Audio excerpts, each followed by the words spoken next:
செஞ்சுட்டு இருக்கிறாங்க. இதுல ஒரு ஹைலைட் காமெடி என்னன்னா, சட்டசபையில பேசும்போது பார்ட்டி ஃபண்டுன்னு தான் சொன்னேன். அது எந்த பார்ட்டி, என்ன ஃபண்டு, யாரு, என்ன பேரு எதுவுமே சொல்ல. பார்ட்டி ஃபண்டுன்னு சொன்னவனை எடுத்தாங்க பாருங்க ஒரு ஓட்டம். எனக்கு ஃபர்ஸ்ட் புரியல, ஏன்பா ஓடுறாங்க அப்படின்னு நமக்கு சொல்லிவிட்டோம். அதான் அந்த குற்றம் உள்ள நெஞ்சுக்கு தான் குறுகுறேங்க. எப்படி இருக்கு தெரியுமா? எங்க அப்பா பீரோக்குள்ள இல்ல, எங்க அப்பா பீரோக்குள்ள இல்ல அப்படின்னு சொல்ற மாதிரி. ஐயோ ஏன் கேக்குறீங்க? உங்களோட செம்ம கூத்தா இருக்குங்க, செம்ம ஃபன்னா இருக்கு. சென்னையில ஒரு பாலம் கட்டுறதுக்காக நார்மலா ஆகிற செலவை விட அதிக செலவுல, கிட்டத்தட்ட டபுள் மடங்கு செலவுல ஒரு டெண்டர் ஒண்ணு விட்டுருக்கிறாங்க. அதையெல்லாம் தோண்டி எடுத்து அதெல்லாம் இப்போ கண்டுபிடிச்சு கேன்சல் பண்ணிருக்கிறோம். இன்னும் எத்தனை கோடி ஊழல், எத்தனை லட்சம் குடல் தோண்ட தோண்ட வருமோ எங்களுக்கே தெரியல. ஒவ்வொரு முகமுடியா கிழியுது. ஐயோ இந்த விஜய் ஒவ்வொரு கதையா எடுத்து வெளியில விட்டுருவான் போலேன்ட்டு திரும்புற பக்கம்லாம் கதறல் கதறல் கதறல். காதல் இருந்து ரத்தம் வராத குறை. அவன் இப்படி ஊழல் ஊறி போனவங்க இப்படிதான் இருப்பாங்க. இந்த 50-55 நாட்கள்ல அங்க செஞ்ச சில விஷயங்கள் சட்டசபையிலே எடுத்து சொன்னேன். பட் இங்க ஒரு சில விஷயங்கள் சொல்லணும்னு நினைக்கிறேன். லஞ்சம்லாம் ஒழிக்க முடியாது, ஊழல்லாம் ஒழிக்க முடியாது, அதெல்லாம் பிளட்டிலே ஊறி போய் இருக்கு அப்படின்னு சொன்னவங்க போய் ஒவ்வொரு கவர்மெண்ட் ஆபீஸா பாருங்க. ஒரு பைசா லஞ்சம் இல்ல, ஒரு பைசா ஊழல் இல்ல. வேலையெல்லாம் சும்மா டக்கு டக்கு டக்குன்னு நடக்குது. ஒரு பெரியவர் ஒருத்தர் சொல்றாரு, தம்பி வேலையெல்லாம் நடக்குது, ஆனா அதையும் தாண்டி எங்களுக்கு மரியாதை கொடுக்குறாங்க தம்பி, உட்கார வச்சுலாம் பேசுறாங்க. இதெல்லாம் இதுக்கு முன்னாடி நடந்ததே இல்ல. அவனை போய் பாரு, இவனை போய் பாரு, இந்த ஆபீசரை போய் பாருன்னு சொல்லி அலைய விடுவாங்க. இப்ப லஞ்சம் இல்ல, ஊழல் இல்ல, வேலையெல்லாம் உடனே நடக்குது. மக்கள் அப்படி ஒரு பெருமூச்சு ஒண்ணு விடுறாங்க. அதை பார்த்து நமக்கு அப்படி ஒரு ஹாப்பினஸ். இதுக்கு மேல என்ன வேணும்? ஏன் இதெல்லாம் பண்ண முடியாது? மனசுன்னு ஒண்ணு இருந்தா பண்ணலாம். இப்ப பண்ணல.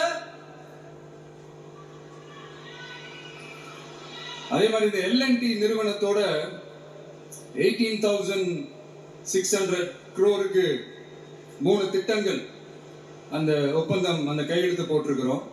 கிட்டத்தட்ட 8,200 பேருக்கு வேலை வாய்ப்பு. நான் சொல்றது அந்த 3 மாவட்டத்தை சேர்ந்தவங்களுக்கே அவ்வளவு வேலை வாய்ப்பு. குறுவை சாகுபடிக்காக 134 கோடியில அந்த சிறப்பு தொகுப்பு திட்டம் அறிவிச்சிருக்கிறோம் நம்ம விவசாயிகளுக்காக. இப்பவும் சொல்றேன், நம்ம விவசாய பெருமக்களே, உங்களோட இந்த அரசு கூடவே நிற்கும். பெண்கள் பாதுகாப்புக்காக சிங்கப்பெண் அதிரடி படை, அது உங்களுக்கு நல்லாவே முன்னாடியே தெரியும். வரப்போற அறிஞர் அண்ணா அவர்களுடைய பிறந்த நாள்ல உங்க அண்ணனுடைய அரசுல தாய் மாமன் தங்க மோதிர திட்டம் அறிவிக்கப்படும். இதெல்லாம் கேட்டாங்களே, வாக்குறுதி கொடுத்தீங்களே, என்னாச்சு என்னாச்சுன்னு.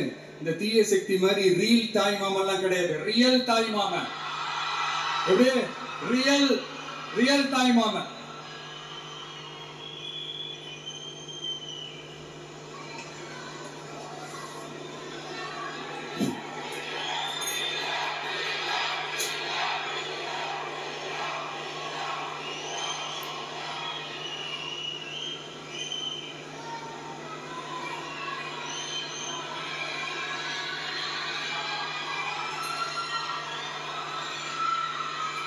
இந்த தீய சக்தியை பத்தி, அவங்க நிர்வாகத்தை பத்தி ஒரு வெள்ளை அறிக்கை ஒன்று வெளியிட்டோம்ல. அது ஷார்ட் அண்ட் ஸ்வீட்டா சொல்லணும்னா, ஒரு ஓட்ட பாத்திரத்துக்குள்ள தண்ணி ஊத்திக்கிட்டே இருந்திருக்கிறாங்க. பாத்திரம் எம்டியாவே இருந்திருக்கு, ஆனா ஊத்துன தண்ணி தான் எங்க போச்சுன்னு தெரியல. கடவுளுக்கு தான் வெளிச்சம். அது மாதிரி இப்ப நம்ம சொன்னதெல்லாம் சும்மா ஒரு சாம்பிள் தான். இன்னும் வரப்போற நாட்கள்ல உங்க அரசனுடைய அந்த விஸ்வரூபத்தை நீங்க பாப்பீங்க. அடுத்து வாயத்துறங்க சிஎம். அடாடா, உங்க சிஎம் நெஞ்சிலேயே குத்திட்டு வந்தீங்க பாருங்க, அதான் வேற லெவல். பேசுங்க பேசுங்கன்றீங்க, பேசுனா எந்திரிச்சு ஓடிடுறீங்க. இனிமே பேச ஆரம்பிக்கிறதுக்கு முன்னாடி என்ன பண்ணணும் அப்படின்னா, ஒரு நண்பர் ஒருத்தர் சொன்னார், மாண்புமிகு பேரவைத் தலைவர் அவர்களே எல்லா டோரையும் இழுத்து லாக் பண்ணுங்க அப்படின்னு சொல்லிட்டு தான் பேச்ச ஆரம்பிக்கணும் போன்று. ஏன்னா பேசிக்கும் போதே எஞ்சி ஓடிடுறாங்க. 5 நிமிஷம் பேசுனதுக்கே குளத்தூர்ல கொத்து பரோட்டா போட்டாங்க. இதுக்கு மேல பேசணும் மொத்தமா முடிஞ்சிடும். பாத்துக்கங்க. நாம அரசியல் பேசினா விஜயெல்லாம் அரசியல் பேசலாமா அப்படிங்கிறது. சரிப்பா, நமக்கு எதுக்கு வம்பு, நம்ம பாட்டுக்கு நம்ம வேலையை பார்ப்போம், எதுக்கு அவங்கள பத்தி பேசிக்கிட்டு அப்படின்னு இருந்தா விஜய்க்கு அரசியலே பேச தெரியல அப்படிங்கிறது. இப்படியே மாறி மாறி மேகதாது அணையை பத்தி என்ன தெரியும், விஜய் அதை பத்தி பேசல. இப்படி நம்ம அரசியலுக்கு வந்ததுல இருந்தே ஒரு கூட்டம் குறை மேல குறையா சொல்லிக்கிட்டு பாட்டுக்கு பாட்டு கச்சேரி எங்களுக்கும் பண்ண தெரியும். பண்ணலாமா? இந்த மேகதாது அணை சம்பந்தமான அந்த வழக்குல தமிழ்நாட்டோட பெட்டிஷனை சுப்ரீம் கோர்ட் எப்போ ரிஜெக்ட் பண்ணுச்சு? அப்ப யார் ஆட்சியில இருந்தா? ஏன் ஒழுங்கா வாதாடல? நீங்க ஒழுங்கா வாதாடி இருந்தீங்கன்னா அதை ரிஜெக்ட் பண்ணிருக்க மாட்டாங்கல்ல. ஏன் ஸ்டாலின் சார் வேணும்னே விட்டுட்டாரா? ஏன் இப்படிலாம் கேள்வி கேட்கலாமா? இப்படி எல்லாம் கேள்வி கேட்டாதான் மேகதாது அணை பத்தி பேசுனதா அர்த்தமா? ஏன் அந்த ஸ்டேட் சிஎம் பேசுறாரு, நீங்க ஏன் பேசல அப்படின்னா நம்ம ஸ்டேட்டோட உரிமையை எங்க நிலைநிறுத்தணுமோ அதுக்காக வேலை பார்க்கறது மட்டும்தான் முக்கியம். சும்மா சவால் விட்டுக்கிட்டு சீண்டி பார், நான் யார் தெரியுமா, தொட்டு பார், இப்படிலாம் பேசிக்கிட்டு இருந்தா வேலைக்கு ஆகாது. சும்மா பேசி பேசி பிரச்சனையை வளர்த்துக்கிட்டு யார் மேலே அது பழிய தூக்கி போட்டுட்டு அப்புறம் மக்களை அம்போன்னு தெருவில் விட்டுட்டு இப்படிதான் ஒரு அரசியல் பண்ணணும்னா அந்த அரசியல் நமக்கு தேவையும் இல்லை, அதை நம்ம செய்யவும் போறது இல்லை. Talk less work more mode தான், அதுதான் நம்ம பாலிசியே. அதனாலதான் சட்டசபையில அந்த அரசினர் தீர்மானம்னு சொல்லி ஒன்று கொண்டு வந்தோம். அது எப்படி டு டேக் இட் ஃபார்வர்ட், எப்படி கொண்டு போகணுமோ அதை சரியா செய்வோம். சென்ட்ரல் கவர்மெண்ட்ல இருந்து அந்த டீலிமிட்டேஷனை திரும்ப கொண்டு வர போறதா ஒரு பேச்சு ஒன்று அடிபடுது. யார் என்ன டீலிமிட்டேஷன் கொண்டு வந்தாலும் தமிழ்நாடு அதை ஒத்துக்காது. நமக்கான இடத்தை யாரும் பறிக்கவும் முடியாது, அது பறிக்கவும் விட மாட்டோம். இப்படி நாம இருக்கும் போது இந்த தீய சக்தி திமுக எங்க போய் நிக்குது, யார் கதவை தட்டிக்கிட்டு நிக்குது, அது உங்களுக்கே நல்லா தெரியும். மக்களே, இந்த தீய சக்தியும் தீந்து போன சக்தியும் வேற வேறலாம் இல்ல, கூட்டு களவாணிங்க. சொல்ல முடியுமா அவங்களால? எங்களுக்குள்ள ஒட்டும் இல்ல, உறவும் இல்ல, அறிவிக்க முடியுமா, நிரூபிக்க முடியுமா? இந்த வரப்போற இடைத்தேர்தல் அதை நிரூபிச்சு காட்டுங்க, அப்புறமா பேசுங்க. மக்களை, என் மனசை விட்டு கரூர் எப்பவும் நீங்கவே நீங்காது. நமக்கு ஏற்பட்ட வேதனையான சம்பவத்தை, நமக்கு எதிராக நடந்த சதிய சூழ்ச்சிய இனி வர்ற ஜெனரேஷனும் அவங்களுக்கு தெரியப்படுத்தணும்ல. அதுக்காகவே இனி ஒரு அரசியல் சதிய, அரசியல் சூழ்ச்சிய யாரும் யோசிக்கவே கூடாதுன்றதுக்காகவே கரூர்ல ஒரு நினைவு சின்னத்தை நம்ம டிவிகே சார்பா அமைக்கப்படும் அப்படின்றத அறிவிக்கிறோம். அப்புறம் கரூர்ல இருந்து ஒட்டுமொத்த தமிழ்நாட்டு மக்களுக்கும் சொல்றேன், உங்க டிவிக்கு அரசு உங்களுக்காகத்தான் உழைக்கும். அடிப்படை வசதிகளை முதல்ல நிறைவேற்றணும். ஒரு பக்கம் நிதி நிலைமையை சரி செஞ்சுக்கிட்டே இன்னொரு பக்கம் அப்படியே நாம சொன்னதுல பிரையாரிட்டி பார்த்து ஒவ்வொன்னா படிப்படியா நிறைவேற்ற ட்ரை பண்ணுவோம். இது எப்பவும் உங்களுக்கான அரசா தான் இருக்கும். இந்த விஜய் உங்க விஜயா தான் இருப்பான். நீங்க உரிமையோட உங்க கவர்மெண்ட்டை நீங்க அணுகலாம். இந்த தீய சக்தி ஆட்சி முடிஞ்சு பொட்டிக்குள்ள போனதுல இருந்து என்னென்னமோ பண்றாங்க, ஏதோ பேசுறாங்க, சோஃபாங்கிறாங்க, வாஷிங் மெஷினுங்கிறாங்க. இந்த அரசியல் வியாபாரம் பண்றதுக்கான அந்த வெண்டிங் மெஷினே அவங்கதான். யாரு? இல்ல திமுக. இதுல நம்மளை பார்த்து வாஷிங் மெஷினுங்கிறாங்க. எலெக்ஷன்ல ஓட்டுக்கு காசு கொடுக்கிற அந்த கலாச்சாரத்தை, அந்த கல்ச்சரை அடிச்சு நொறுக்கி இருக்கிறோம். எலெக்ஷன்லயே அப்படி வேலை பார்த்த நாம, நமக்கு எதுக்கு இந்த குதிரை, கழுதை, ஒட்டக பேரம் எல்லாம்? மக்களின் பக்கம் அப்படி இருக்கும்போது நமக்கு எதுக்கு இந்த பேரம் எல்லாம்? இந்த திருட்டு திமுக ஆட்சியை வச்சுக்கிட்டு ஊரடிச்சு ஒலையில போட்டு இந்த கொள்ளையை அடிச்சதுனாலதான் உங்க கரூர் கம்பெனி ஓனர் ஒருத்தர் எங்க எங்க இருக்காருன்னே தெரியாம ஓட்டு ஓட்டு ஓட்டு ஓட்டு ஓட்டு ஓட்டு ஓட்டு ஓட்டு வராம் பாரு வேட்டக்காரன் ஓடினே இருக்கிறார். இன்னொருத்தர் ஃபாரின்ல போய் ஒளிஞ்சுக்கிட்டார். ஃபாரின் ஸ்டாலின் சார் நினைச்சிட்டு போறீங்க, அவர் இல்ல. எனக்கு எப்பவுமே ஸ்டாலின் சார் மேல ஒரு தனி பாசம் ஒண்ணு உண்டு. அவர் கிடையாது, இவர் வேற. சிங்கப்பூருக்கு செக்கப்புக்கு போனார்ல அவரு. இன்னும் தோண்ட தோண்ட எத்தனை பேர் மாட்ட போறாங்களோ தெரியல. உங்ககிட்ட யாராவது லஞ்சம் ஏதாவது கேட்டாங்கன்னா கொடுக்க முடியாது சொல்லுங்க, நான் இருக்கேன் உங்களோட. அப்படியே யாராவது ஃபோர்ஸ் பண்ணாங்கன்னா, இது எங்க மகன், எங்க புள்ள, எங்க அண்ணன், எங்க தம்பி, எங்க விஜய், எங்க விஜயோட ஆட்சின்னு ஸ்ட்ராங்கா சொல்லுங்க. உங்கள் அனைவருக்கும் என்னுடைய வணக்கம்.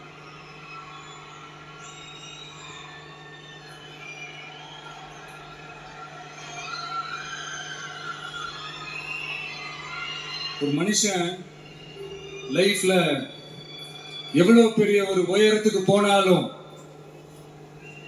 மனசளவுல சில வலிகள், காயங்கள், அதை மறக்க முடியாது இல்லையா? எல்லார் லைஃப்லயும் அப்படிதான், நமக்கும் அப்படிதான். நிறைய வலிகள், காயங்கள் எல்லாத்தையும் தாண்டி தான் வந்திருக்கிறோம். ஆனா எல்லாத்தையும் விட ரொம்ப ஜாஸ்தியான அந்த வலியும் அந்த காயமும் எனக்கு அந்த கரூர் சம்பவம் தான்.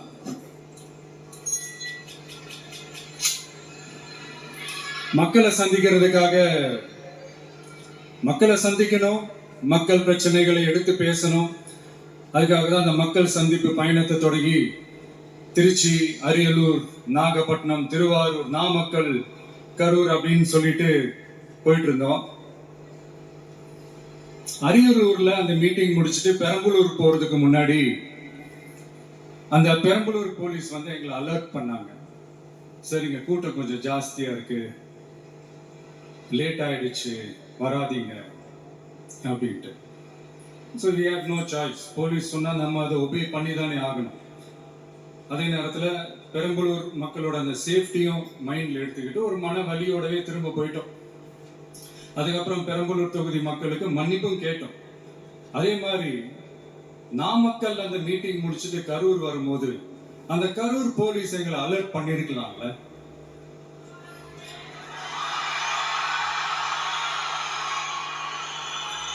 இல்ல சார், இங்க எதிர்பார்த்ததை விட கொஞ்சம் கூட்டம் அதிகமா இருக்கு, கண்ட்ரோல் பண்ண முடியல, வராதீங்க. அண்ட் போலீஸ் நினைச்சா அவங்க அந்த மீட்டிங்கே கேன்சல் பண்ணலாம். ஏதோ தப்பா இருக்கு, ஏதோ தப்பா தோணுது அப்படின்னு நினைச்சிட்டாலே they have all the rights to cancel the meeting. எங்ககிட்ட கேட்கணும்ல ஒன்றும் அவசியமே கிடையாது. ஆனா அதையெல்லாம் எதுவுமே செய்யாம அந்த ஹைவேல இருந்து அந்த ஸ்பாட்டுக்கு போலீஸே எங்களை உள்ள கூட்டிட்டு வந்து விட்டு அந்த நாடகங்களா இருக்கு பாருங்க.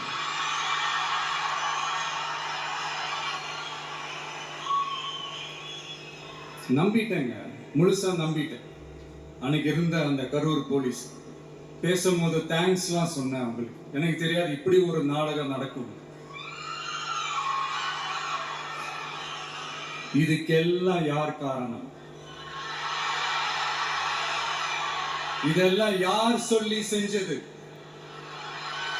இப்படி பண்ணுங்க, அப்படி பண்ணுங்க, சப்போஸ் அப்படி நடந்தா இப்படி பண்ணுங்க, சப்போஸ் இப்படி நடந்தா இந்த மாதிரி இன்ஸ்ட்ரக்ஷன்ஸ் எல்லாம் கொடுத்து அந்த பிரஷர் போடுறது யாரு?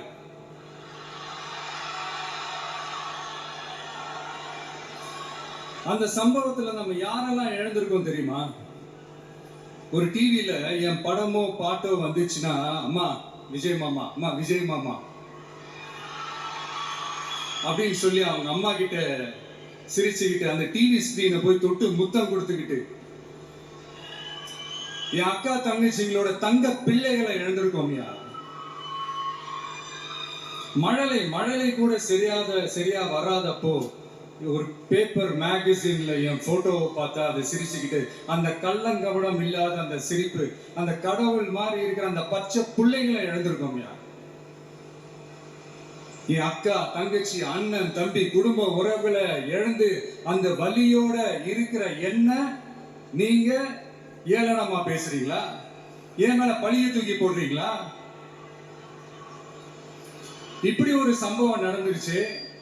இது ஏன், எதனால, அதுக்கான பின்னணி என்னன்ட்டு அந்த வலியோட வீட்டுல உட்கார்ந்துட்டு இருக்கிற ஓடி ஒளிஞ்சிட்டான் வர சொல்றீங்களா? வாய் வாயின்னு உணர்ந்தா என்ன வேணாலும் பேசுறீங்களா?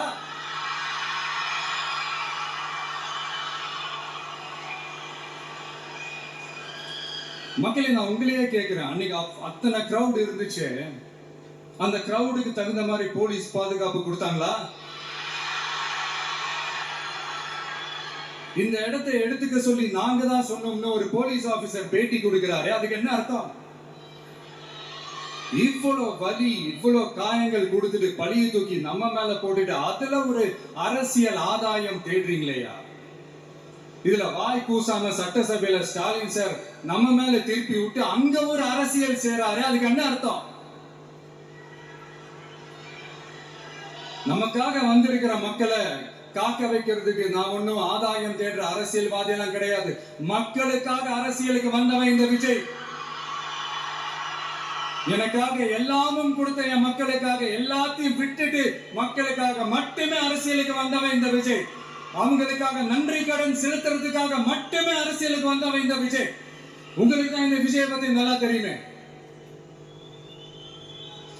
ஆனா நம்ம எல்லாருக்குமே இத்தனை வலிகள் காயங்கள் கொடுத்தவங்களுக்கு இந்த 2026 தேர்தலில் தக்க பதிலடி கொடுத்துட்டீங்க. ஆனா அது மட்டுமே பத்தாது மக்களே, அது மட்டுமே பத்தாது.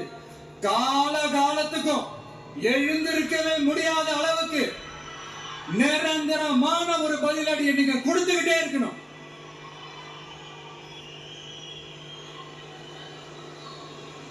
இப்படி எல்லாம் பண்ணா நான் மக்களை விட்டு ஓடிடுவேன் நினைப்பா? யார் என்ன ஓடினாலும் நான் மக்களை விட்டு எல்லாம் ஓட மாட்டேன். அன்னைக்கும் சொன்னேன், இன்னைக்கும் சொல்றேன், நாளைக்கும் சொல்றேன், தில்லா சொல்லுவேன், கெத்தா சொல்லுவேன். பணமா ஜனமா அப்படின்னு கேட்டா என் ஜனம் தான் எனக்கு முக்கியம்.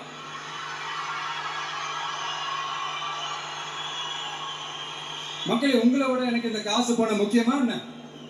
இவ்வளவு குறைகள் நம்ம மேல சொல்றாங்களே, இப்ப நான் சொன்ன மாதிரி அவங்களால ஓப்பனா சொல்ல முடியுமா? அந்த தில்லு இருக்கா, திராணி இருக்கா? ஒரு கிடையாது. ஆனா நம்ம மக்கள் அமைச்சு கொடுத்த நம்ம அரச குறைகள் மட்டும் டிசைனா மாடலா குறைகள் மட்டும் சொல்லுவாங்க. ஒவ்வொரு டிபார்ட்மெண்ட்லயும் அந்த பார்ட்டி ஃபண்ட், அந்த கட்சி நிதின்ற பேர்ல அடிக்கிற கொள்ளையெல்லாம் இந்த தீய சக்தியா இருக்கட்டும், தீந்து போன சக்தியா இருக்கட்டும், கூட இருக்கும் போது லஞ்ச ஊழல் மட்டும் இல்ல, அதிகாரத்தை வச்சு ஆட்டம் போடுற யாரா இருந்தாலும் அடங்கிடுவாங்க. இந்த கடமை கண்ணியம் கட்டுப்பாடுன்ட்டு ஒரு காலத்துல கொள்கையோடு இருந்த கட்சி எல்லாம் இன்னைக்கு எப்படி இருக்கான்னு உங்களுக்கே தெரியும். அதாவது இந்த டிவிகே கட்சியோட தலைவரை எதிர்க்கிறதுல ஒரு நியாயம் இருக்கு. ஏன்னா உங்க பொழப்புல மண்ணள்ளி போட்டான், இந்த ஊழல் லஞ்சம்லாம் பண்ண மாட்டேன்னு சொல்லி உங்க அரசியலே ஒரு தெருமுனைக்கு கொண்டாந்து விட்டான். மக்கள் வேற அவனை தான் நம்புறாங்க. சோ இந்த விஜயை எதிர்க்கிறதுல ஒரு அரசியல் நியாயம் இருக்கு, அதை புரிஞ்சுக்கலாம். ஆனா இன்னைக்கு இந்த விஜய மக்கள் ஓட்டு போட்டு ஜெயிக்க வச்சு ஒரு தீர்ப்பை கொடுத்து மக்களுக்காக வேலை செய்யறதுக்காக முதலமைச்சரா உட்கார வச்சிருக்கிறாங்க. என்னமோ இன்னமும் நீங்க தான் ஆட்சியில் இருக்கிற மாதிரி. விஜய் கரூருக்கெல்லாம் போக கூடாது, விஜய் இங்க போக கூடாது, அது செய்யக்கூடாது, இது செய்யக்கூடாதுன்னு எனக்கு புரியலையே. ஆட்சியில் இருக்கும் போது தான் இவ்வளவு கட்டுப்பாடு எல்லாம் போட்டீங்க, SOPs எல்லாம் போட்டீங்க, ஸ்டாலின் சார் ஆபரேட்டிங் ப்ரொசீஜர் எல்லாம் போட்டீங்க. இப்பவும் அதே பண்ணிட்டு இருந்தீங்கன்னா என்ன சார் நியாயம்? இல்ல நான் தெரியாம தான் கேட்கறேன், இன்னும் கனவுலயே இருக்கிறீங்களா? முதல்ல முழிச்சு வாங்க, ரியாலிட்டிக்கு வாங்க. உங்க ஆட்சி எல்லாம் வீட்டுக்கு போய் டிவிக்கேன்னு ஒரு ஆட்சி வந்து ரொம்ப நாள் ஆச்சு. ஒழுங்கா படி என்று சுப்ரீம் கோர்ட் ஓங்கி மண்டேலியே நறுக்கு நறுக்கு நறுக்கு என்று செம்மற்றியாலே அடிச்சும் இந்த திமுக முழிச்சுக்கல அப்படின்னா அப்ப கொஞ்சம் கஷ்டம்தான். வெற்றி தோல்வி எல்லாம் அரசியல சகஜம் சார். அதுக்காக வெறி பிடிச்சி இந்த பதவி வெறி பிடிச்செல்லாம் அலைய தேவையில்லை. நல்ல விதமாவே சொல்றேன், நியாயமான அரசியல் பண்ணுங்க. ஓ, அதுதான் உங்களுக்கு தெரியாதுல்ல? இந்த தீய சக்தி திருத்தவும் முடியாது. அவங்களா திருந்துவாங்கன்னு பார்த்தா அதுவும் நடக்க போறதில்ல. அதனால வரப்போற இடைத்தேர்தல்ல மக்களே, இந்த தீய சக்தி திமுகவை நல்லா வெச்சு வெளுத்து விடுங்க.